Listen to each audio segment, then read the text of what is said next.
Bonjour tout le monde, bonjour. Donc, je suis sur le site windy.com. Et donc, le site windy.com me permet de mieux me préparer à la traversée en question. Le point de départ est la plage de Delia. Donc, je vais faire un zoom ici. La plage de Delia est située à environ 40 km de Tanger.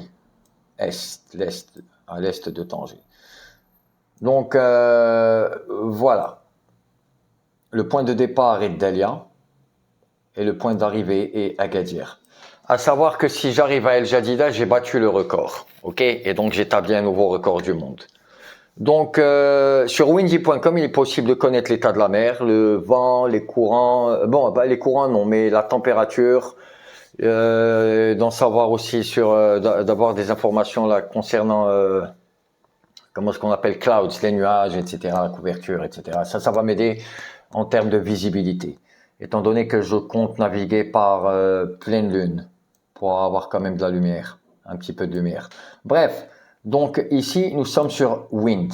Ça veut dire qu'on est en train de checker la direction du vent, sa force et aussi les rafales. Il est aussi possible de voir, d'avoir de l'information sur les rafales. Donc les rafales, il n'y a pas énormément de rafales, le vent est plus ou moins stable. Et comme vous pouvez voir, c'est un vent d'ouest. Pour moi, le vent d'ouest, c'est-à-dire au départ d'ici, de Dalian, il me faudrait, dans le meilleur des cas, ça serait un vent d'est. Donc un vent d'est qui me permettrait de descendre à grande vitesse vers le Cap Spartel. Donc suivre cette direction ici, à grande vitesse, et ensuite continuer vers l'Arrache, où en théorie, le vent d'est commence à faiblir.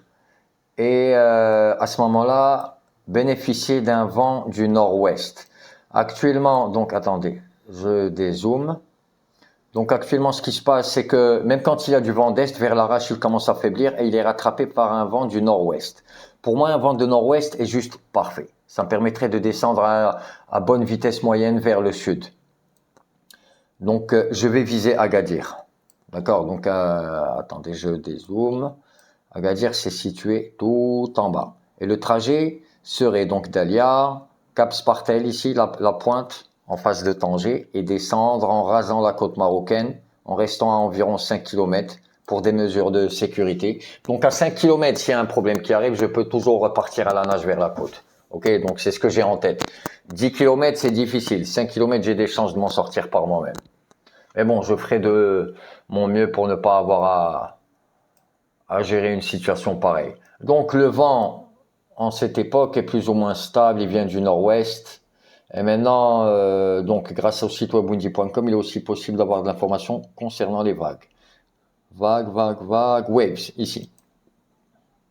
Donc les vagues aussi viennent du nord-ouest et leur hauteur est d'environ 1,5 m. 1,5 m, 2 mètres en fonction de la région.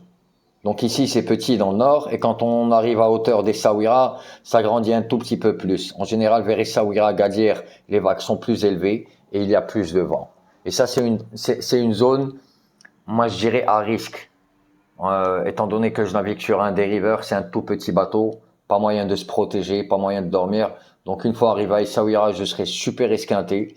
Et l'idéal serait que le vent soit modéré, faible à modéré, et que l'état de la mer soit aussi, que la mer soit clémente, quoi. Parce que s'il y a des grosses vagues, surtout le soir, les choses pourraient se compliquer. Bref, donc avec Wind, il est possible d'avoir tout ce genre d'informations. La température, les nuages, la vague, la hauteur de la vague, la hauteur de la houle et sa direction. Et ensuite, il y a un autre site qui me permet de savoir quoi faire, de dessiner ma route, qui est maritimetraffic.com. Donc avec maritimetraffic.com, il est possible de savoir qui fait quoi. Donc tous les petits points là en vert, en rouge, en violet, en bleu sont des navires. Et donc là, comme vous pouvez le voir, ça représente 50 km sur la carte, ce qui fait que à une distance de 5 km, il n'y a pas grand monde sur la côte marocaine. Peut-être qu'ici un petit peu, mais bon. En gros, à 5 km des côtes marocaines, il n'y a pas grand monde. C'est calme, c'est tranquille. Là où il faudra faire attention, c'est à Casablanca Mohamedia. Donc, l'une des stratégies, c'est d'arriver à hauteur de Casablanca de jour peut-être au petit matin. Donc, ce qui me permettrait en gros de spotter, de voir les bateaux, quoi. Moi, ce qui me fait le plus peur, là où il faut faire attention, à mon avis, c'est avec les chalutiers. Mais quand il s'agit d'un grand navire, il n'y a pas de souci. Par exemple, oui, c'est qui ce mec? On va voir c'est qui ce monsieur là. Alors, ce monsieur, ça, c'est un grand navire, c'est un porte-conteneur. OK. Il est possible d'avoir pas mal d'informations concernant les bateaux qui sillonnent la côte marocaine grâce à ce site web. Donc voilà, c'est un grand bateau.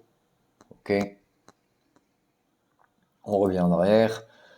Donc j'utilise windy.com, j'utilise Maritime Traffic et un autre site pour la météo. Concernant la météo, il faudra faire appel à des sites ou bien à de l'information bien plus précise que ce que j'ai ici sur Windy.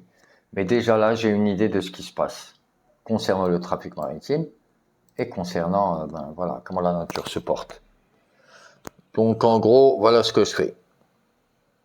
Je check l'état de la mer grâce à windy.com et le trafic grâce à maritimetraffic.com.